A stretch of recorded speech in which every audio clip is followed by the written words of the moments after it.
the rain through eastern areas today, but elsewhere largely fine and dry. I'll have all the details of that and more coming up on Good Morning Britain. Laura, morning. Good morning. Half term. For those with outdoor plans, the weather's looking pretty mixed. There's some rain and some sunshine. Here's the details. So when I was actually out in the sunshine yesterday, it was very pleasant indeed, but there is still some wet weather in the forecast, but nowhere near as wet or as heavy as last week or this weekend's rainfall. We have got sort of some weather fronts coming from the Atlantic, bringing some rain for the next few days. It is mostly light. In between, there'll be some decent spells of sunshine, but it turns windier as we head into the weekend. For today, it is dry in the north, which is welcome news here, but then a band of rain set to move in. We've seen some of that with our correspondents already across London. Now, here's our latest radar, and it shows this wet weather across the southeast of England. It's fairly heavy moving northwards, but we have one weather warning in force today just for these eastern areas of England. Another 10 or 20 millimetres of rain is not welcome news. But as this band of rain moves northwards, it's really just the focus through eastern areas of England, picking up that rain after a wet start in the south. Sunshine returns, just a few scattered showers later. Similarly, Northern Ireland and Scotland, sunny spells and a few showers, and 12 to 16 degrees with sunshine and light winds should feel very pleasant indeed. Good morning to you. After the heavy rain of last week and the weekend, the rest of this week does look unsettled. There is more rain in the forecast, but nothing as heavy, but any is not welcome news.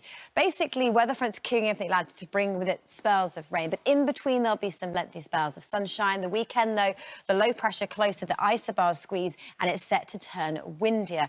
But here's how things look for today. It is largely dry across northern areas. We have the majority of our rain, but then a band of rain will move in later on.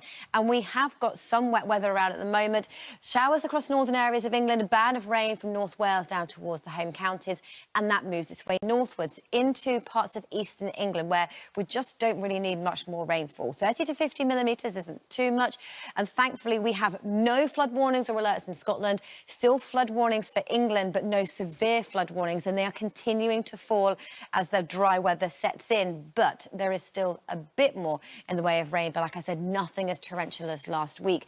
The band of rain that's in the home counties moves northwards, and it sits through northern and eastern areas of England this afternoon, and elsewhere it's sunny spells and some scattered showers. So temperatures of 12 or 13 in the north, 15 or 16 degrees in the south, which is above average for the time of year. So let's see how things pan out as we head through the next 7 days then. So we look at Scotland, Northern Ireland and northern areas of England, and first of all we're really interested in the temperatures and how they're doing compared to average. So they're sitting around about, if not a little below average, as we head through the next 7 days. Percentage chance of rainfall across the north. Well, every day we have either a bout of showers or rain or weather fronts moving through, but sort of a moderate chance of seeing that wet weather. Fortunes further south for England and Wales for the next 7 days. Well, temperature-wise, we're sitting above average for the majority of the week, just a little perhaps moderating to around about average as we head through towards the end of the week and into next week. Percentage chance of rainfall, well, we have the heavy showers moving northwards today, largely dry tomorrow. Weather fronts moving in as we head through the next few days, but it's largely sunshine and showers.